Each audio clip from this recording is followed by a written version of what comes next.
आपके कहने का मतलब है कि आपके यहाँ ग्राम सभा में जी मान्यता प्राप्त 6 मदरसे जी हैं। जी 6 में अलग अलग टीचर हैं, अलग अलग हाँ। प्रिंसिपल है, अलग अलग व्यवस्थाएं हैं। जी जी। लेकिन मौके पे कितने चलते हैं? मौके पर सिर्फ एक ही चल रहा है जो निसवा के नाम से है मदरसा, वही चल रहा है। और बाकी 5 कहाँ हैं? बाकी कागज में है, जमीन पे नहीं है। जमीन पे यही जो देख लीजिए खाली पड़ा हुआ है, पूरा खाली। तो एसडीआई साहब से बात की है कि आप बताइए कि मदरसा आप द्वारा जो संचालित किया गया वो मदरसा कहाँ है, वो भी नहीं बताते हैं। अल्पसंख्यक विभाग द्वारा पूछा गया कि आराजी नंबर जो अनुदान मदरसे मिनियाटियाई हैं, निसवा ये सब मदरसे कहाँ हैं, वो भी नहीं बताए हैं। मैंने राजस्व विभाग से जाकर पूछा कि ये बताइए कि मदरसा कहाँ संचालित हैं, वो भी नहीं बता रहे, डाल मटोल करके इधर से खदेड़ देते हैं। नमस्कार, आदाब, मैं सद्दाम अपने चैनल में आपका स्वागत करते हैं।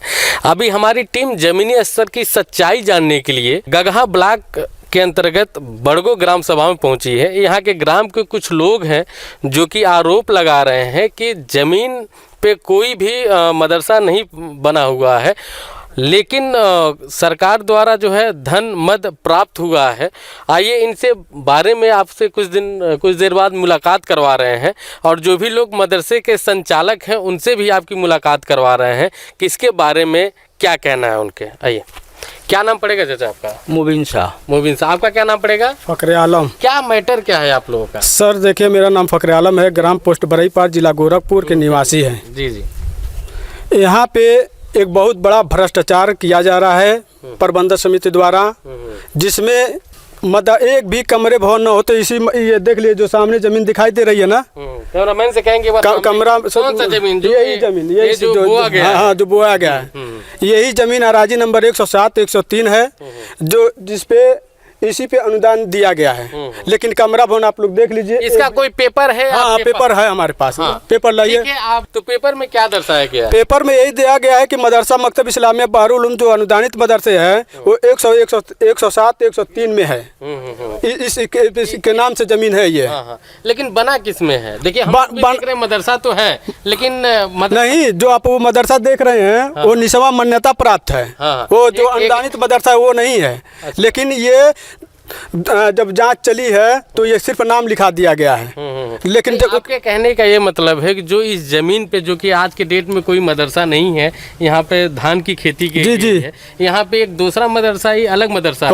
अलग इनके समिति द्वारा 6 मदरसे चलाए जाते हैं। अब ये 6 मदरसे चलाए जाते हैं। नाम से है मदरसा मकतब इस्लामिया बहरुल उलूम जो जूनियर हाई स्कूल है, जो 2015 में 23/7/2015 में अनुदान दिया गया है, लेकिन कमरे भवन नहीं है। देख लीजिए, जो शासन को में जो सब टोटल फर्जी दी गई है।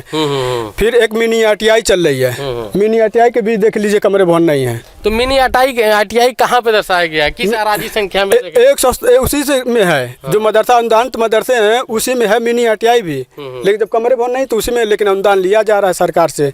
मुबीन शाह जी, बताइए। हाँ, पुराना स्कूल ये है, ये 1970 से है। हाँ, मान्यता प्राप्त की गई। और बाद में ये जमीन जो है एक औरत, विधवा औरत थी, इस्लामी स्कूल में दी उसको। क्या उन्होंने दान कर दिया? जी जी। तो ये जमीन के ऊपर ये मदरसा बना। उसके बाद में एक व्यक्ति अपना इसके ऊपर व्यक्तिगत आधार बना के उसको हड़प लिया। अच्छा। पहले ग्राम सभा के मदद से चलता था। गांव वाले उसमें 10-10 5-5 रुपया चंदा देते थे। लेकिन अब ये हो गया कि वो अपने नाम से करा लिए और वो स्कूल लेके बैठ गए। सरकार से भी पैसा भी लेते हैं, फीस भी लेते हैं बच्चों से। वो सब इसमें क्या लिया जाता है? फीस लेते हैं 30 रुपया 40 रुपया फीस ऐसे वसूलते हैं। हाँ जी। ऐसे ही फीस लेते हैं और सरकार से ग्रांट भी पूरा लेते हैं। और सरकार के आपको क्या अनुमान है कि सरकार ने कितना ग्रांट दे? क्योंकि देखिए, कहीं ना कहीं सरकार जो है जमीनी स्तर पे नहीं आ सकती है। हम लोग का मात्र एबीपी न्यूज़ ही एक ऐसा चैनल है जो जमीनी स्तर पे जाके हकीकत दिखाता है।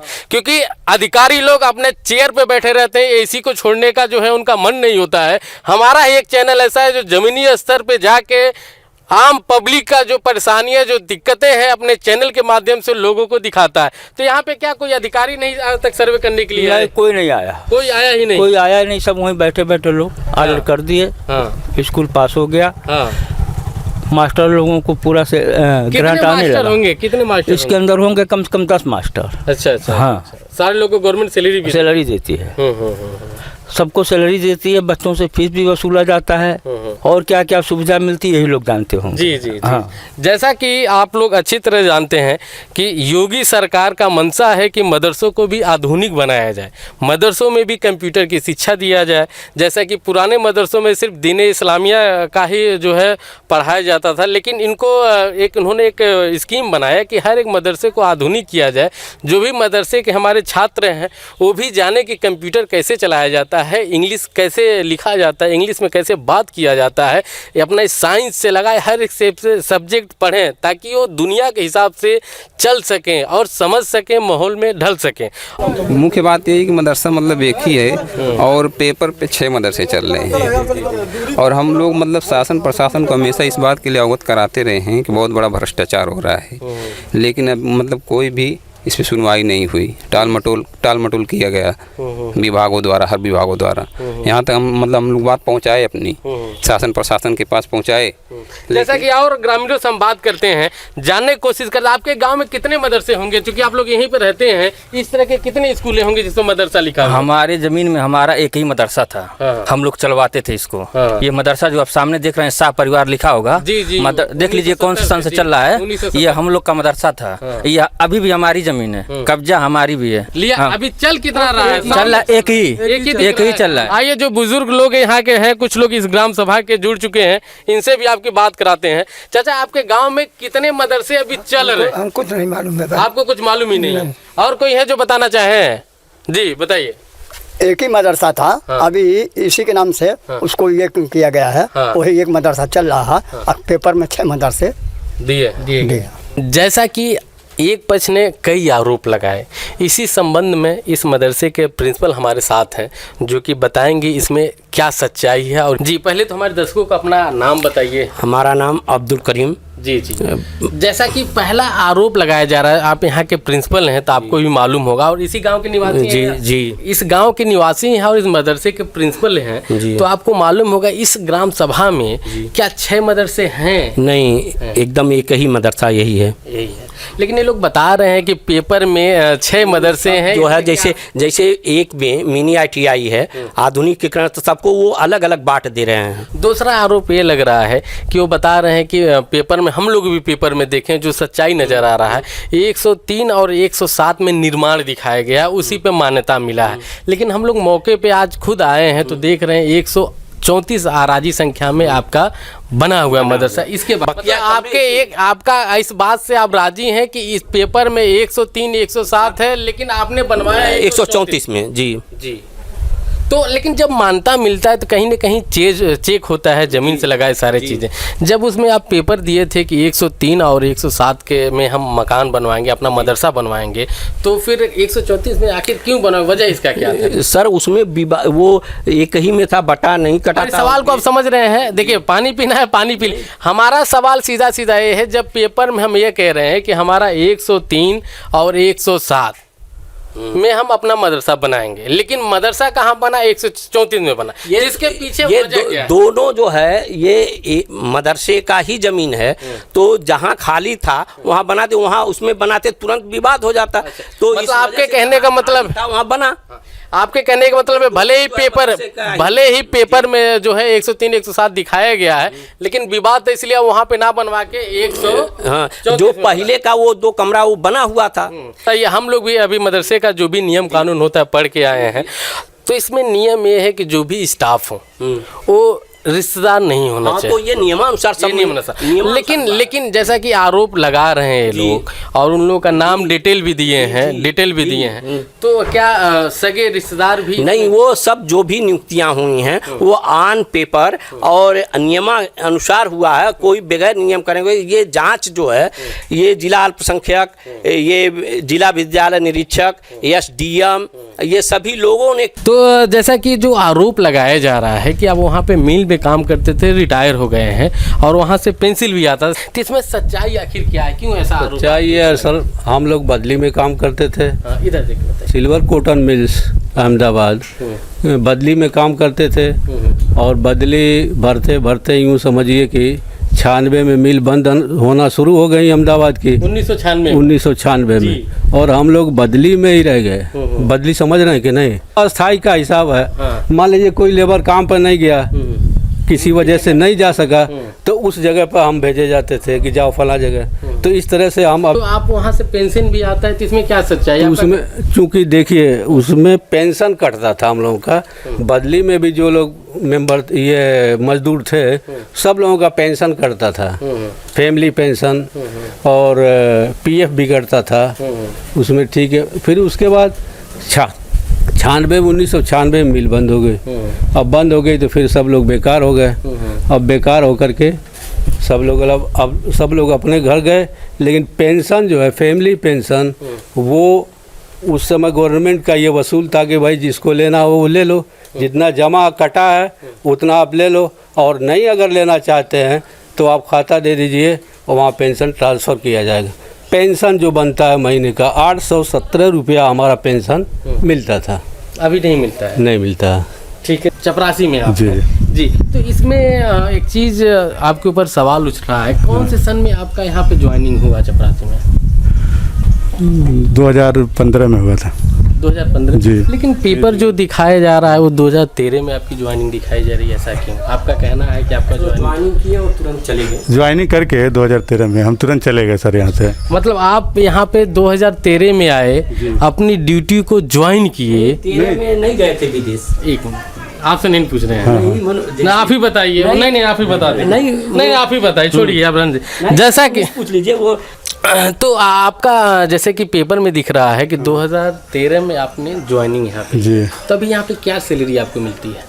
यहाँ पे जी 25,183 रुपये। 25,100 महीने टाइम से आ जाती है सैलरी। जी। तो इसमें जैसा कि आरोप जो लगाए जा रहे हैं कि आपने 2013 में नौकरी ज्वाइन किया है। हाँ। तो विदेश में आप क्या काम करते थे? सर वहाँ पे मैं हाउस ड्राइवर था। हाउस ड्राइवर थे। तो कितने साल विदेश में काम किए? कौन से सन से कौन से? सर वही 2013 में गया था, 2015 में आ गया था। 2015 में आ गया। तो आपने यहाँ पे 2015 में ज्वाइनिंग किया? नहीं, ज्वाइनिंग तो कर दिए थे, नियुक्ति ये अनुमोदन जो हुआ है, ज्वाइनिंग तो हमारी 13 में हो गई थी। फिर उसके बाद हम चले गए थे और फिर अप्रैल में 2015 अप्रैल में आए हम।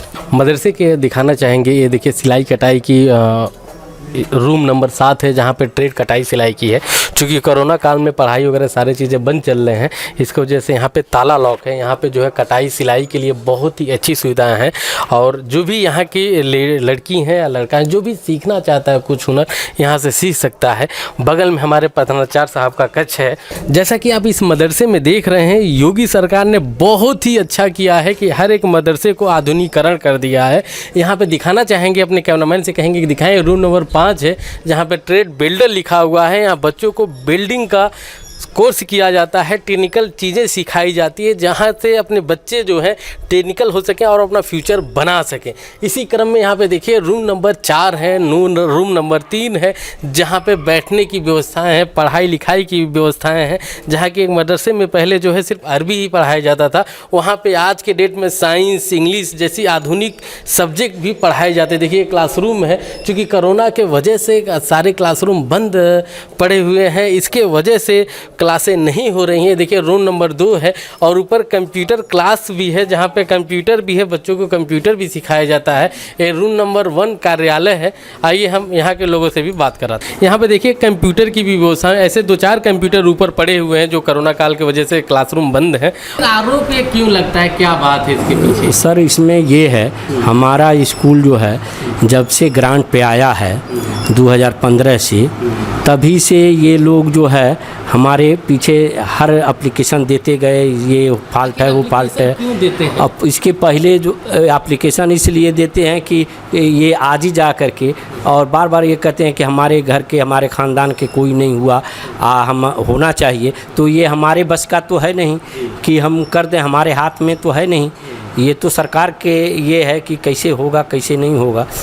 और ये जो है लोग बार बार ये और कई जांचें हो चुकी इसके बारे में, जांचें आपके कम से कम सैकड़ों जांच हो चुकी होगी। जी। और सब जांच में जो है ये इन लोगों का ये नहीं, जो हमारे पक्ष में ही सब सच्चाई है वही सामने आती है और बकिया कुछ नहीं आता है। लेकिन फिर भी ये लोग जो है मुख्यमंत्री के यहाँ, प्रधानमंत्री के यहाँ, ये राज्यपाल के यहाँ, यानी सबके कोई ऐसा बाकी नहीं है, डीएम के वहाँ ये या एसडीएम जो भी हैं, किसी के अधिकारी ऐसा नहीं बचा है जो कि जिनके वहाँ ये एप्लीकेशन दिए हों। लेकिन सब लोगों ने आए और जांच किए तो सही पाया, इसमें हमारा कोई गलती नहीं मिली। और लेकिन ये लोग बार बार यही हम खाली परेशान कर रहे हैं कि ये है वो है।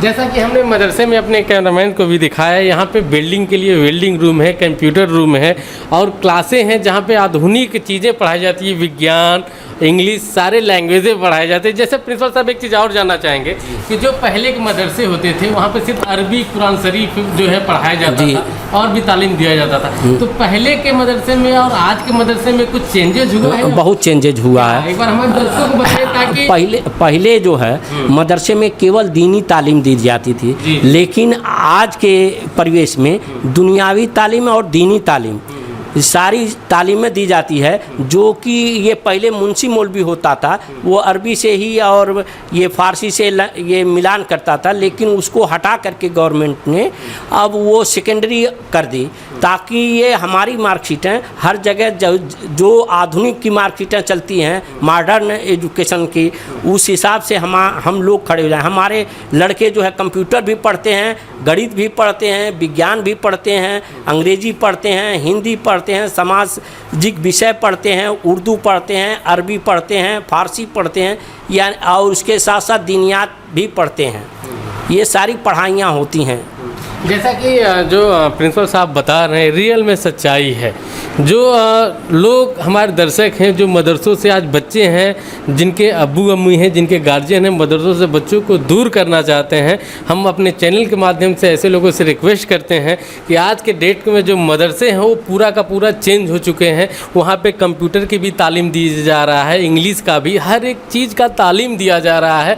तो कहीं ऐसा नहीं है कि आपका बच्चा जो है मदरसे में पढ़ेगा तो दुनिया के हिसाब से नहीं चल पाएगा, आगे चल के बेरोजगार हो जाएगा। पहले तो अपना नाम बताइए। रविन्द्रनाथ पांडे जी। रविन्द्रनाथ पांडे जी, हाँ। तो क्या आपके भी बच्चे यहाँ से पढ़े हैं? हाँ जी सर, मेरे बच्चे यहाँ से पढ़े हैं। अच्छे ही समय लखनऊ में मेरा बच्चा है, अभी पढ़ ही रहा है।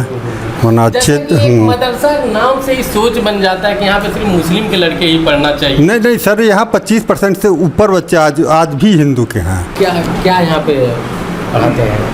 हम सर मैथ और साइंस पढ़ाते हैं 8 तक। बच्चों का क्या रुचि, पढ़ने में रुचि लगती है कि नहीं? नहीं, बच्चों को जो है यहाँ पढ़ने में बहुत रुचि है और हम लोग को पढ़ाने में भी रुचि आती है। और हम लोग आए तो सबसे पहले अपने देश का हम लोग को तिरंगा दिखा है और यहाँ पे 15 अगस्त भी मनाया गया है। हम जैसा कि आप जानते हैं पूरा देश दुनिया कोरोना महामारी से लड़ रहा है। इस बीच गोरखपुर के बहुत से ऐसे ऑफिसर हैं जो कोरोना काल में एक योद्धा की तरह लड़ाई लड़ रहे हैं और इसी बीच में हमारे साथ आज बने हैं जिला अल्पसंख्यक कल्याण विभाग के अधिकारी श्री आशुतोष पांडे जी। और आइए उनसे आपकी बात कराते हैं, जो कि एक अपने जॉब को करते हुए कहीं ना कहीं कोरोना से भी हम लोग को बचाने में हर एक चीज़ों में मदद कर रहे हैं। आइए इनसे आपकी बात कराते हैं। जी सर नमस्कार, बहुत बहुत स्वागत है। नमस्कार। जैसा कि आप लोग कोरोना में सारे लोगों की सेफ्टी के लिए आप लोग काम कर रहे हैं, तो अपनी सेफ्टी, आपकी सेफ्टी मेन, इसके लिए आप लोग कैसे क्या करते हैं सर? जो भी हेल्थ का प्रोटोकॉल है हम लोग उसको पालन करते हुए ही अपनी ड्यूटी का निर्वहन करते हैं। मास्क और सैनिटाइज़र हमेशा उसका प्रयोग करते हैं, लोगों को भी जागरूक करते हैं। भीड़ भाड़ होने पर सबको एक 2 गज की दूरी के लिए स्वयं भी पालन करते हैं, लोगों को मोटिवेट किया जाता है ताकि जो भी कार्य भी बाधित ना हो और जो प्रोटोकॉल है उस प्रोटोकॉल का अनुपालन किया जाए ताकि स्वयं भी सुरक्षित रहें और दूसरे लोग भी सुरक्षित रहें। सर इसी संदर्भ में एक क्वेश्चन पूछा, जैसा कि बड़गों का जो मामला उठता है मदरसे को लेके, तो तो इसमें क्या सच्चाई है, क्योंकि दो पक्ष है इसमें, तो इसमें सच्चाई क्या है? एक पक्ष उनके ऊपर आरोप लगाता है, दूसरा पक्ष ये कहता है कि सारी जांच हमारी ऑलरेडी हो गई है, पेपर में हम सही हैं, कहीं से कोई गलत चीज़ें नहीं है। दूसरा पक्ष अलग अलग आरोप लगाते हैं। इसके बारे में क्या कहना है सर आपका? हाँ, बड़गो स्थित जो मदरसा है वो 2015 का अनुदानित मदरसा है, राज्य अनुदानित मदरसा है, और उसमें शिकायतें कई बार हुई हैं, लेकिन हर बार की शिकायतें वो लगभग जांच में निराधार पाई गई हैं। सबसे पहले 2015 में अनुदान में आने के बाद से ही लगातार शिकायतें हुई, तो भवन पे तो निश्चित रूप से उसकी जांच हुई, एक त्रिस्तरीय कमेटी भी जांच की, तो भवन है, ज़मीन की जांच हुई, वो भी सही पाया गया। अन्य इस तरह की कई बार जांच हुई। एक बार प्रकरण आया कि एक व्यक्ति की नियुक्ति का जो है, उस टाइम वो पहले विदेश में रहता था और उस टाइम यहाँ जॉब करता था, उसका भी पासपोर्ट से उसका सत्यापन कराया गया।